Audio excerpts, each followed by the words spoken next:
joining us for another episode of Radio with Pictures, which this time is coming to you from Labasa. It's been a week where, as part of our 2016 Women's Human Security First campaign, we have gathered women's group leaders together from Rambi to cross Vanuatu, and we're meeting here in Labasa to have a conversation about just what do we need. We all know, I mean, even ambassadors say this at the United Nations, that things will change because women will be in decision making, or things will change because women are in decision making. But are we really seeing those changes in the communities?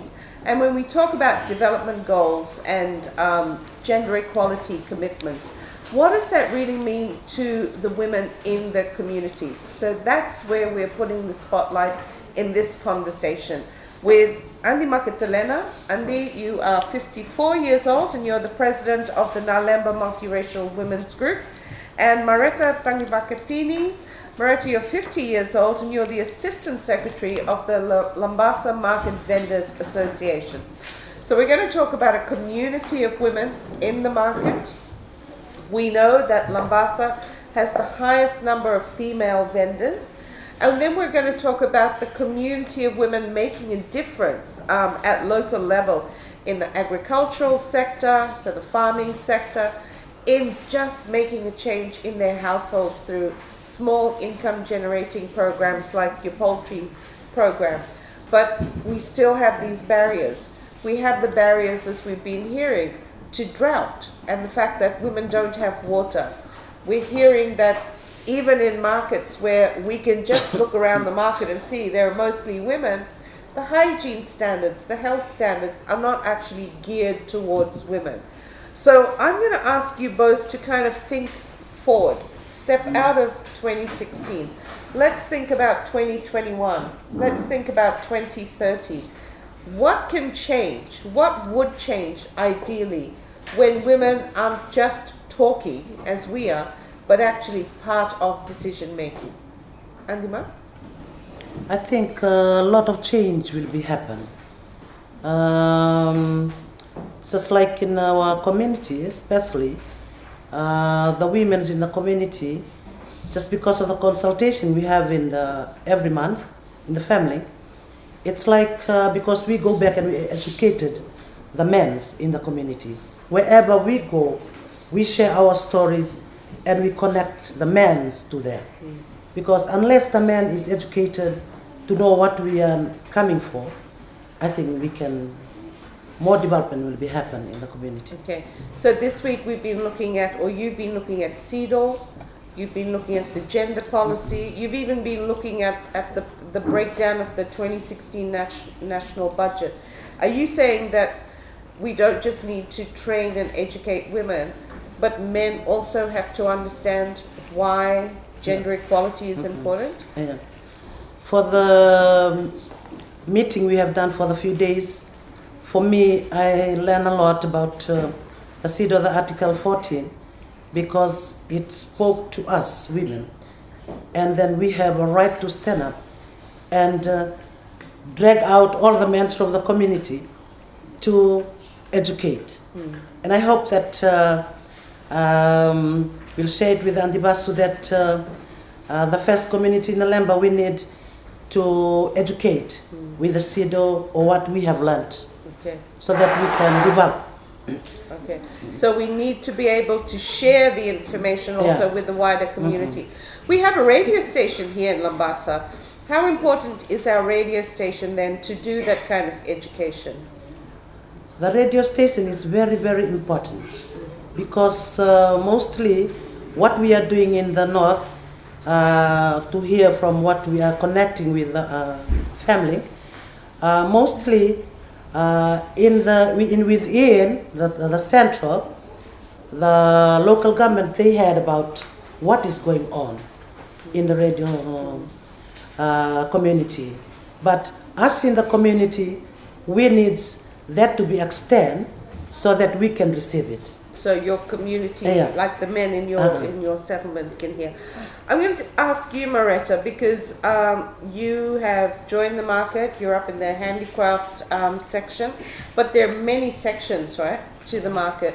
and we were discussing at the end of last year as part of the Markets for Change training the importance of leadership and supporting, you know, the style of communication when it comes to leadership as well.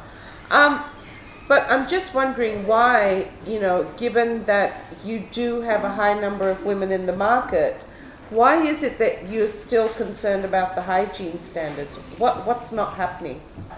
As there are more women at the Labasa Market Center, I would like to see that women are included with the decision making at the Labasa Town Council.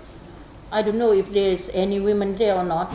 And during the last, for many years when the market was there, only men were leading the Vendors Association. But I would like to say that I was very happy that last year the Vendors Association was just registered, and a lady was being elected as the president of the Labasa Market Vendors Association.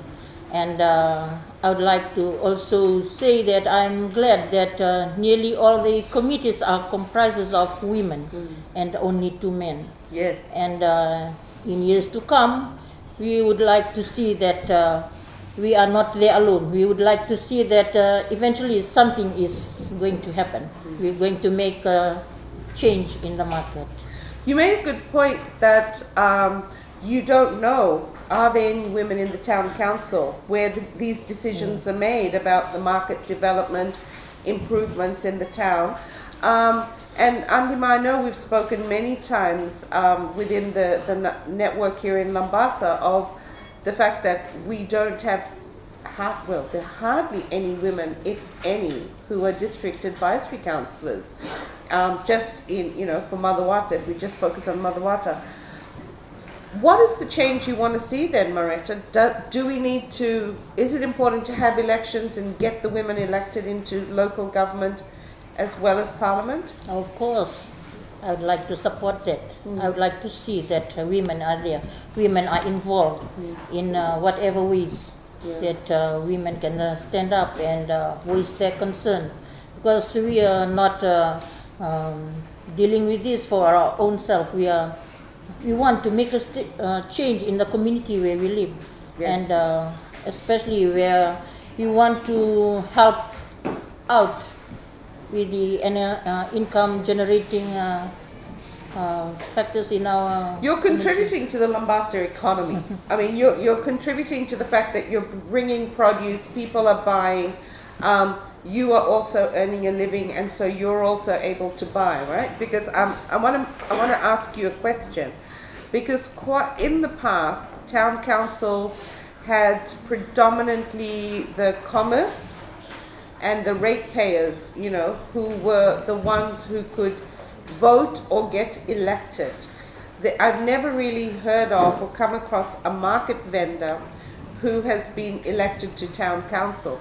But do you think that the town council should include representatives, particularly women, of the Market Vendors Association? Of course, we are contributing because we are paying our stalls every day. And with that stall fees, we are able to run the town and the extension of the town areas. We are contributing to that. You are definitely contributing to the whole town council development. So coming back to your hygiene issues, very quickly, what needs to get done? What are the improvements you need to see? I would like to see that more washrooms for ladies, because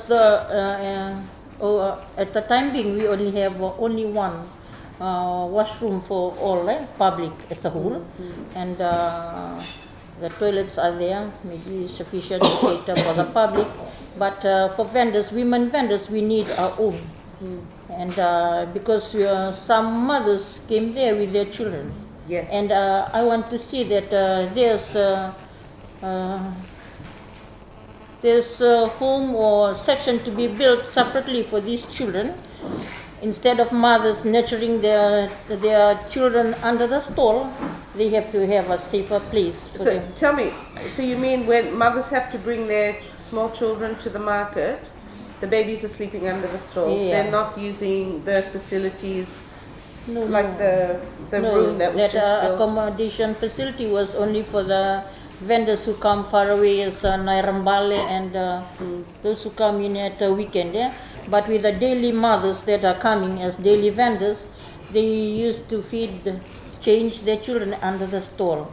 And it's very dusty. It's not good at all, is it? Yeah, they make their children sleep there. And, Now these are things really that women see, but men should also be seeing as well, right? yeah, yes, of course. Okay, I'm going to come to you, Andima, because as Mareta said, the rural women are contributing to the economy, the local town economy. You, and just if I focus on the Naleba Multiracial Womens Group, you know, you start your poultry farm, for example, the poultry project, the women raising the meat birds as well. That's all income generating. Huh? With that style of leadership, why is it still that we don't have the number of women, just like if I take your group as an example, who are advisory councillors? Why are women still being looked down? Because I think it was their culture from the time that women are not supposed to expose. And when the time now the development is on, like we are having a project farm, and I can see that the eyes are still open, because mostly they come, the vehicles come, they stop buying eggs, and mostly I know that they know that something is moving, and the development is moving. I can see that if I say something or any meeting, the advisory needs me to go and talk, to have a speech there, and sometimes mostly he used me to some place, and I have to share what we are doing. Yeah. Should there be, though, I mean, do you think that you'd like to see members of the Naleba Multiracial Group, you know, this week, just, you know, we've got women from the Vunimoli, Ariamela Mandal, we've got the Vuniduidui Multiracial Women's Group. Those are the leaders who should be advisory councillors. Wouldn't you agree? Yeah, I support that. Because if we're the women's are leaders or advisory, I think the community will be moved. Because women's are loaded with many things in the community, especially from the kitchen, the family, and outside. Just as myself, I want to share my story that my husband was on bed for 4 years. This is the 5th year. But my movement for connection to every places is normal. But at home, my husband is very sick. So from the kitchen, budget the family, right into the farm. Like my farm was 70 ton. For that 4 years, I was sharing yesterday. And when I stood up, I know that if I was still waiting for my husband to come, so we'll be going down. Just because of encouragement from the family, I stood up, then I worked hard in the farm. And it came to 200 tons. Yeah. As a woman. It's more than double Yeah. the tonnage. As a woman. Yeah. So I can see that woman has a great strength. I'm not talking down about men, but we have a big strength than men. What we can do. A lot of the rural women, particularly, you know, outside of the town area, because we always say that rural is not Labasa town. Rural is where the women are in their communities. For a lot of those women, what is the difference you've seen? I want you to share the story of Kalawati, because she's one of our quietest members. Yeah. But what happened when the men saw her on television? Just so people understand how important it is for rural women to be seen and heard. Yeah, it's very important, and it's a very great story. From the time we added to the family, I never closed my mouth. I keep on repeating wherever I go. We can see that my members, she's a very quiet woman in my club, And she's, I'm not shy to share that might be her education is very low standard. She can't speak in English. When Andibasu comes along, where she's speaking Hindi, and we transferred in English to Andibasu official, she always speaks in Hindi. She can't even know how to speak in English. And now she's speaking English, and the time when she come out from the TV, that what was a hot news in Naleba. And then for the harvesting, it was the harvesting season. When they came back, the men came back from harvesting season, okay, they came and said, man, it's a hot story. Kala is in the TV. Gyanchan's wife is in the TV because she always come out from her home, and she's a quiet woman. That's a very great story from Naleba.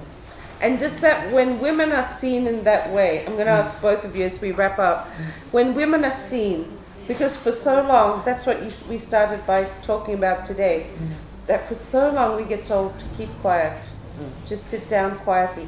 But when women are seen and heard, what does that mean in terms of their personal empowerment? When you can feel that you can talk, when you feel that I feel brave enough to stand up and talk, what does that mean? It gives us the boldness and the confidence to stand up and see to yourself that the issues that you are involved in or you are raising, it can be heard in a wider range when you stand up and be seen in television and open ears interview, and it's really boosts the morale of women. Okay? Not to be quietened down, but to stand up and speak forth. Andiba? My point of view, like the women's past years, they always close their mouths, they always stay back. They are only used when some ministers comes and they prepared food and everything, get ready for anybody in the government comes. And they are pushed back. They just place here, they go back. The men are exposed in front to say something a lot and what. But what I can say today is a big change to me, that the women are exposed. They are free to talk. They understand. They are, what I can say, that they are civilized because some of the women are educated, but they are staying home, and that atmosphere is being wrapped around with them. They can't come out. And when the time it's attached to family now, in the north, I can say that is one light is being exposed to the women so that they can see what is happening in what around us. Okay. Thank you so much, Adimakitalena and Mareta, for sharing with us that it's not enough just to make commitments. We welcome the fact that CEDAW was ratified in 1995. We welcome the fact that in 2014 the Fiji government adopted a national gender policy. But we need to see those commitments transformed through the lives and the experiences and the recommendations of women in our communities. On that point, we'll say Vinaka Vakalevu. Thank you so much for watching. Stay tuned for more on our Radio with Pictures in the Field specials coming up.